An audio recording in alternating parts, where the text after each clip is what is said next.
Good afternoon, everyone. Thank you so much for being here. I just want to start us off by framing the problem a little bit.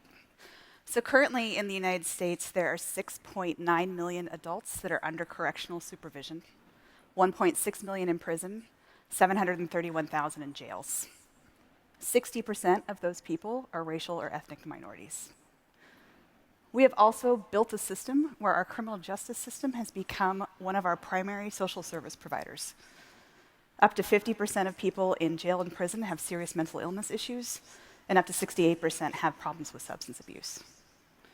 We've also built a system that is enormously costly. In 2007, between federal, state, and local criminal justice systems, we spent $228 billion. It has significant impacts at the local level. Maricopa County, Arizona, spends over 50% of their county budget on criminal justice.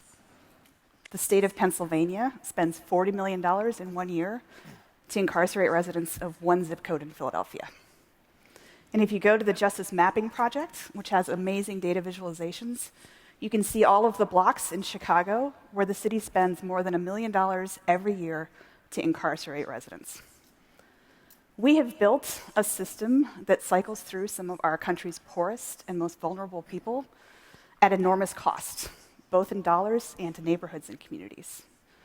But as Jenny mentioned before, I think we all feel that we're at a fundamental pivot point in the way that we address criminal justice and people with problems in our communities.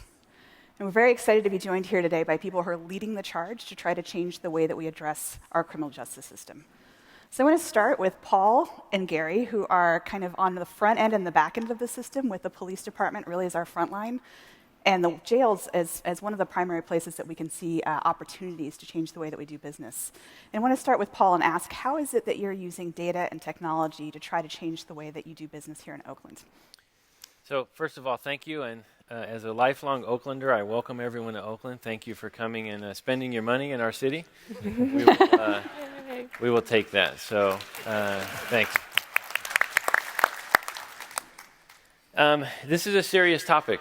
This is something that's really the topic of our generation, as some of us talk about and as we think through this issue. I want you to imagine yourself out in the country. You're coming up to a four-way stop sign. There's nothing in your way. You got visibility in all four directions.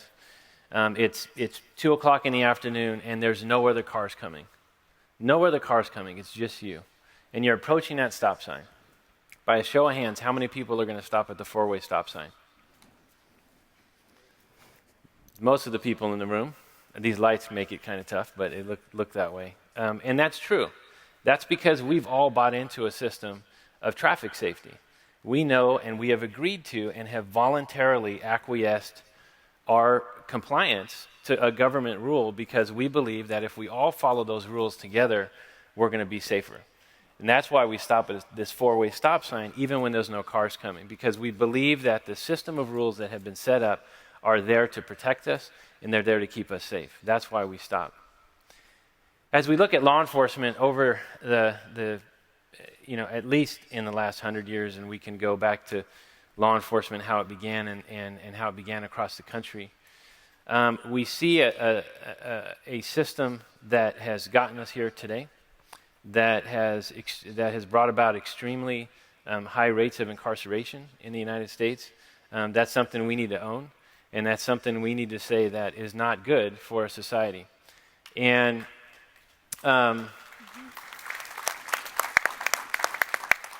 we really believe, and it's really a foundational part of the Oakland Police Department, we want people to be alive and free, which means that we need to get ahead of this violence that's happening, and we don't want to do it through incarceration. And it's tough. It's a really, really tough time, especially when, you can just look at this last week in Oakland. There's been a significant amount of violence, and it's hard. It's a really, really hard thing to work through. But we know there are things that can bring about more voluntary compliance with the law.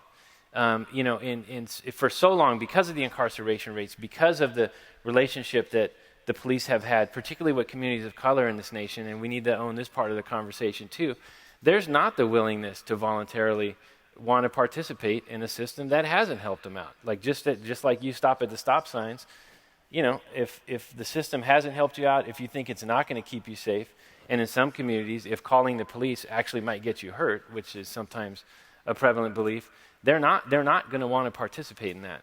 So let me wrap it into what this conference is about after making that foundational statement. In Oakland, we are really trying to reset, increase the legitimacy of the police in our community, which will lead to more voluntary compliance with the law. We're using the tenets of procedural justice. You can look those up later, but they're very powerful and have a really strong sense for where law enforcement needs to go in the future. They increase voluntary compliance with the law. But the reason that's important is because the communities that need us the most need to see us the most legitimate. The communities where violence is taking place need to see us as the most legitimate. They need to see us legitimately, so they're willing to work with us and partner with us to solve crime. So we're using data, technology, to focus us on individuals, specific individuals by name who are most likely to be engaged in violence. And if we deliver direct messaging through respectful communication, and if they continue to engage in violence, well then that's when we use the law enforcement and justice system to deal with that. We will make arrests, and we have made arrests if somebody's willing to continue to use a gun. But the message we give them is we want them to be alive and free. One of the ways we can continue to build trust with our community is by the police being as transparent as possible. And that's why we participate in the White House the Police Data Initiative, where you can go to the Oakland Police Department website, Public Reports tab. You can get raw data sets there. You can also get aggregate reports, which make it a little easier to consume large amounts of information. And we're putting more and more data on the web. We were also one of the first large agencies to have body-worn cameras. And so we're working on technology now to do that analysis of that data so we can become better at our jobs and look at, how are my officers interacting with people. Every interaction is an opportunity to build trust. And we want to be able to look at all the body-worn camera footage. We have thousands and thousands of hours of body-worn camera footage since 2010. Imagine how much data that is. We're all kind of, I tend to be a data geek at times too, and I think I'm in a room full of data geeks. No offense, but we can use that. We can use that to really inform law enforcement going forward. What things are taking place that really show that really give us information about when police interactions go well? What information can we get when police actions don't go well? And how can we learn from that, grow from that, and really build policing 2.0, since this is a computer room. And then policing 2.1 after that, I guess. It worked. The joke worked. Call them geeks again, see how that goes. Yes, I know. So I just have a couple more minutes here, but I did want to say that it's all about focus. We're using data to not only focus our attention on individuals most likely to be engaged in violence that we need to deal with in the communities, give them a direct, respectful communication about wanting them to be alive and free. We are, because of body-worn camera footage, there's so much technology out there right now that technology is passing up policy. And that's causing a problem in law enforcement right now, and probably in many other industries as well. When do you release footage? When do you not release footage? What type of data to release? How fast can we release it? And that is not consistent across the country. So you'll get departments compared. Well, this department showed the video, this department didn't, things like that. And so policy is yet to catch up on that. And so that's one of my cautions about the technology. We want to use it. We want to use it well. But we need to have good, strong policies to do that. So we're posting as much data as possible. That's key for transparency and building trust in us as an organization. We don't have anything to hide. We want how we're working in the community and what we're doing out there so that we're seen as more legitimate in our community, and hopefully it will lead to higher levels of voluntary compliance with the law, which ultimately will lead to less rates of incarceration, and more people in our communities will be alive and free. Yeah. Fantastic. Good. Gary? Well, let me start off with first also thanking Code for America for bringing me from Colorado to the great state of California here. Had a great time since I've been here. But let me do this. I think this is important for you to understand the fundamental differences between a sheriff's department and a police department. Although we're both law enforcement agencies, one of the fundamental differences is that the sheriff's departments generally will run your local jails. In Denver, we book approximately 40,000 persons a year through our systems. It's a lot of people. One of the challenges that we continue to see is that our recidivism rates continue to go up, and it fluctuates. It's dynamic. Sometimes it goes down. But the Denver Sheriff's Department is trying to take a strong focus on how we can play our part in reducing persons from coming inside the system. There's a number of initiatives that we have going forward right now. For the first time in several years, we're really focusing on several reentry efforts that generally jails don't focus on. And one of the reasons why it's hard and tough for jails to really focus on reentry efforts is because the length of stay generally in jail is not that long. There's a difference between jails and prisons. In our system, the average length of stay for most persons that come through the jail is somewhere between 15 to 30 days. It's not a lot of time to work with individuals when you're talking about trying to change lives and change behaviors to prevent them from coming into the system. But we've decided we're going to do our part. And one of the things that we're really focusing on is, number one, we have to have the right technologies to assist individuals and first understand who's coming in our jail, why they're in our jail, and what we can do to prevent them from going or coming back into our system. One of the technologies that we're focusing on is next year, we're hoping to have a whole new jail management system. This is a system that we rely on for the information to help us to do all the things that I just talked about. Today's systems, for the most part, are somewhat cumbersome. And if you're one of those officers that's booking nearly 40,000 people into the system, there's this thing called data fatigue, data entry fatigue. So the data has to be reliable. So that's another focus area for us also. Once that data becomes reliable, we have to make sure that we're being as transparent as possible to ensure that that data gets to the people who need to know it. One of the steps in the right direction that we're finally starting to see from Congress is today as we speak, they're unveiling a new plan, Smarter Incarceration Plan. This is a plan that is beginning to reduce incarceration rates based upon legislative laws. It's a plan that's beginning to eliminate the three-strike law for drugs. It's a plan that's giving judges more discretion in their sentencing. And it's a plan that's beginning to eliminate a lot of the mandatory sentences that we've seen that really has just caused a significant rise in the incarceration rates. I think there's one thing we can all agree on, is in the past, we have to have a lesson learned. And we can't arrest our way out of some of the social problems that we see in our communities.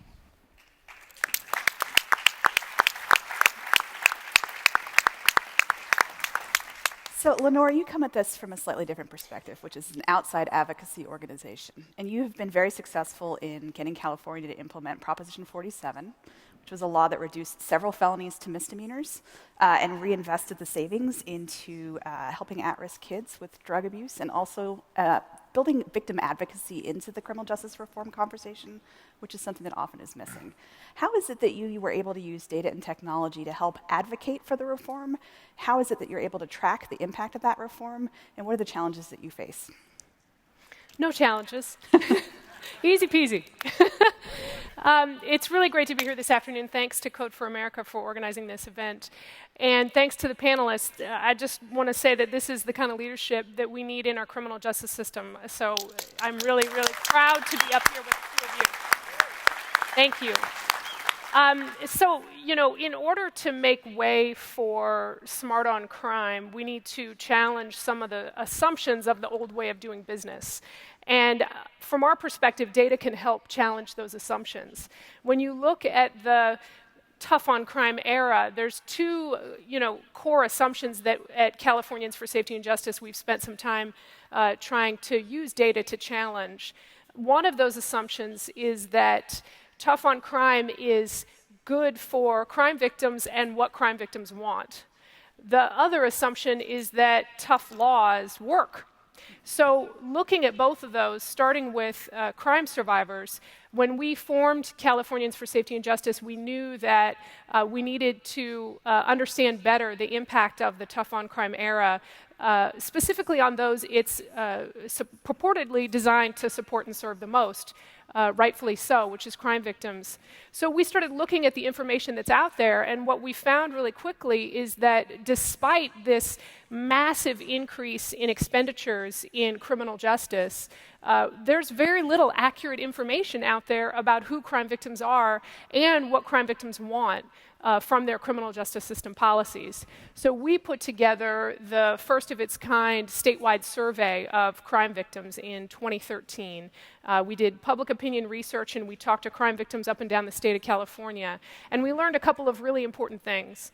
First, we learned that some of the assumptions about who's most vulnerable in our communities are not accurate. Right? When you look at who's most likely to be victimized by crime and violence, what we learn is that low-income, young African-American men and Latino men are at great risk of being victimized by crime and violence.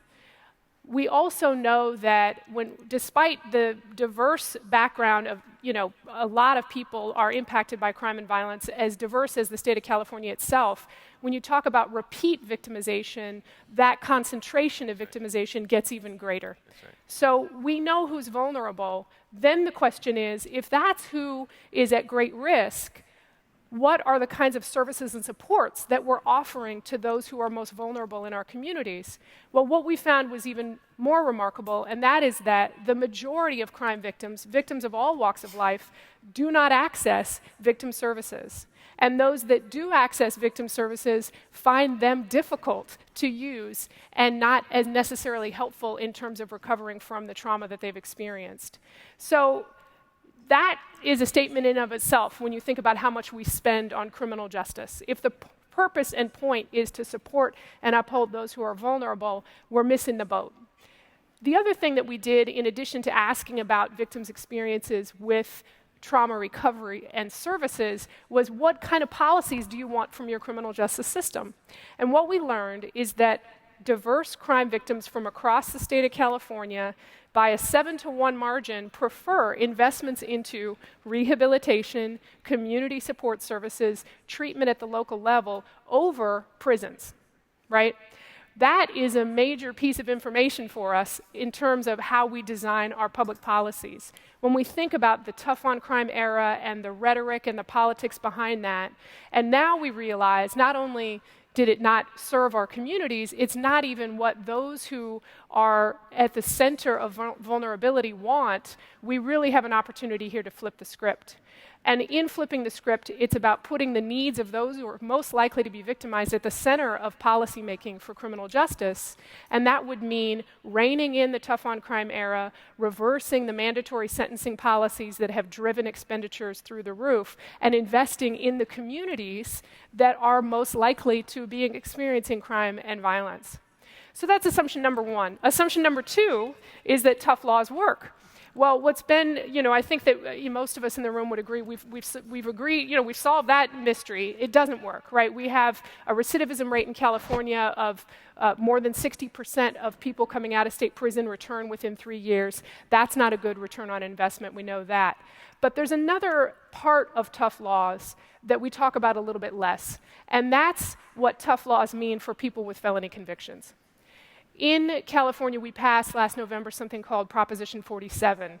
What that initiative does is it took low-level crime and reclassified it from felony to misdemeanor. It applies that retroactively. Well, that means not just for people who are incarcerated, but anyone in the state of California who has an old felony conviction for one of these low-level, non-violent, non-serious drug or petty theft crimes can have that felony removed from their old criminal record. We had no idea the scale of impact this would have. We started doing the data crunching and the numbers and trying to figure out what's the data on who has felony convictions. Well, rough estimates are that there's more than 1 million Californians who may be eligible for relief under Proposition 47.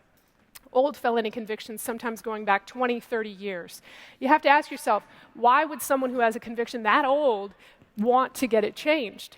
Well, it's because that tough law wasn't just the amount of time the person was incarcerated. Those tough laws extend into the lifetime of people with felony convictions.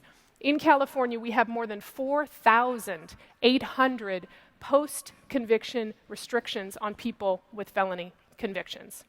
More than half of those are employment restrictions. We don't just restrict employment, we restrict access to public housing or housing assistance, access in certain cases to professional trade associations, cosmetology, things like that, access to student loans. We make it nearly impossible for people to stabilize and recover from their involvement in the criminal justice system. This is wasteful, unhelpful, and at its core, unsafe. We need to give people a chance to build their lives up after having spent time in the criminal justice system and become leaders for safety in their community, become stable, participating, active members of their families and communities. We don't have laws that allow us to do that. So under Prop 47, we've started to put the foundation out there and figure out how to reach as many people as possible, but we need the data and support and help, and I know Code for America is going to help us out with that in terms of reaching those million people. I'll stop there. Fantastic.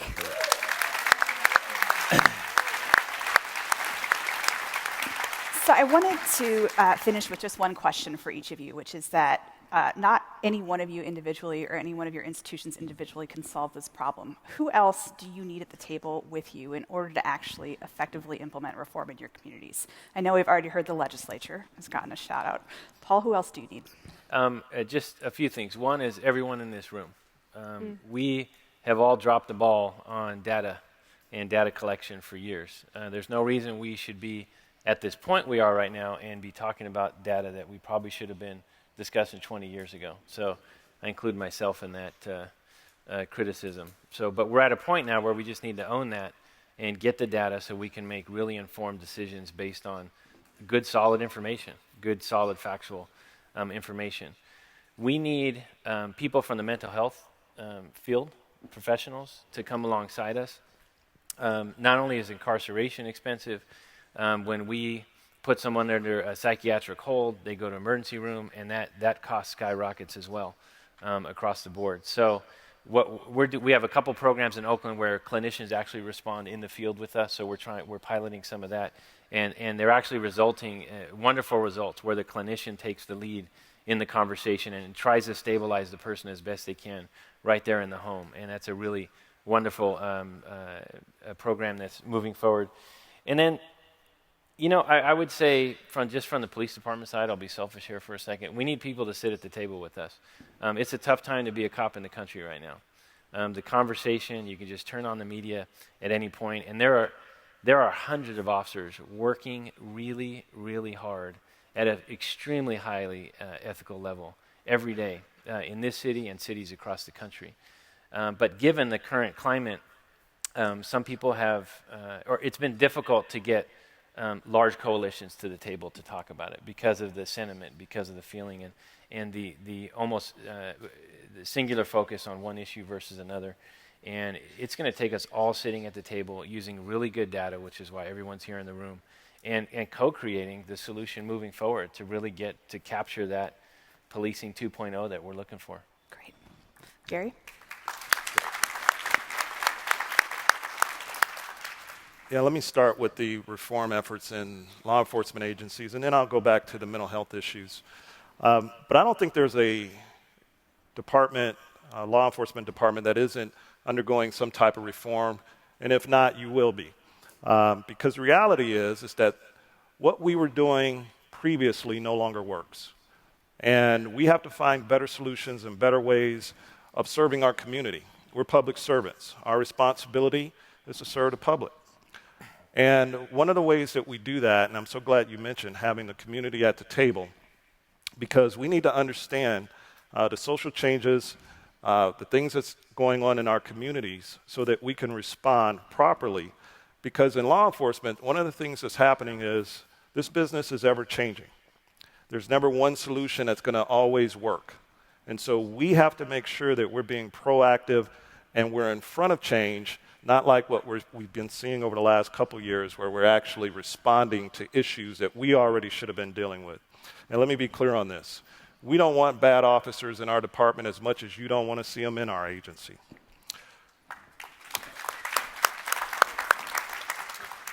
There's a respect, there's a responsibility that comes with wearing the badge. And every officer who understands that have a heart to do the right thing. And just like every agency, sometimes we have people that come in and misunderstand the purpose. But let me go to the mental health issues. The definition of insanity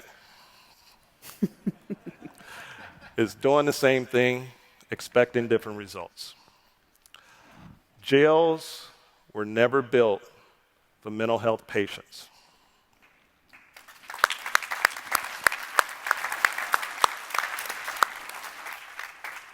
This is a problem across America, and one that we all have to solve. We've been seeing rates of individuals in our system where 40% of our inmate population is on some type of psychotropic medication. That's a huge group of individuals who are in the system, likely linked to a medical issue. And it's a very costly proposition for you, the taxpayers, for us, the taxpayers, and one in which we have to solve. Now, we're trying to do our part. And in 2013, we ran a survey inside of our system just to understand how many individuals were coming in without health care. 72% in a 3-month period, we understood, was coming in without any type of insurance. And so in 2014, we took advantage of the Affordable Care Act, and we began to make those linkages, and your question is, who else do we need at the table? We've already connected with our state Medicaid department. We've connected with our hospitals. We've connected with our community members. And what we've done is we've built a coalition, a team of individuals who are trying to make those linkages inside of our jails so that when individuals come in, we have human service individuals who are literally stationed in our jails who are conducting interviews, doing surveys, and making those connections and handing them off to reentry community members to have those individuals signed up. Because we have to treat the problem, and we've been too long dealing with the symptoms. Thank you. So we're standing between folks and lunch. So Lenore, if you could answer very quickly, and then we'll wrap up. Fast. Ditto. But we're at a pivotal moment in the country right now, a pivotal moment on criminal justice reform. We really need to build a coalition as broad as this entire country to replace over-incarceration with community health as the best pathway to public safety.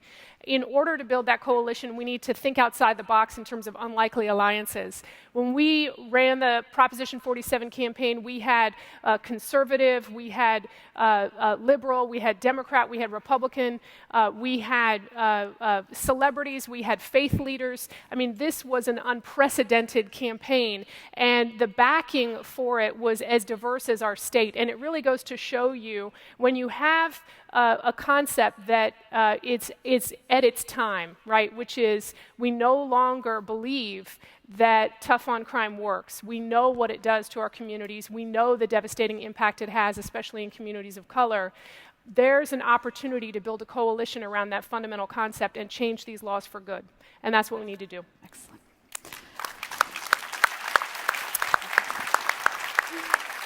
Wonderful. So what I heard from all of you is that you're committed to being data-driven, that you are committed to transparency, and that you need help from the technologists in this room and from the community. And one of the things that we really are encouraging and think is critical to moving forward is to bring the community into having a conversation about how policing should occur in communities in the 21st century. And we couldn't do it without leaders like you, so thank you all so much. It's been wonderful. Thank you.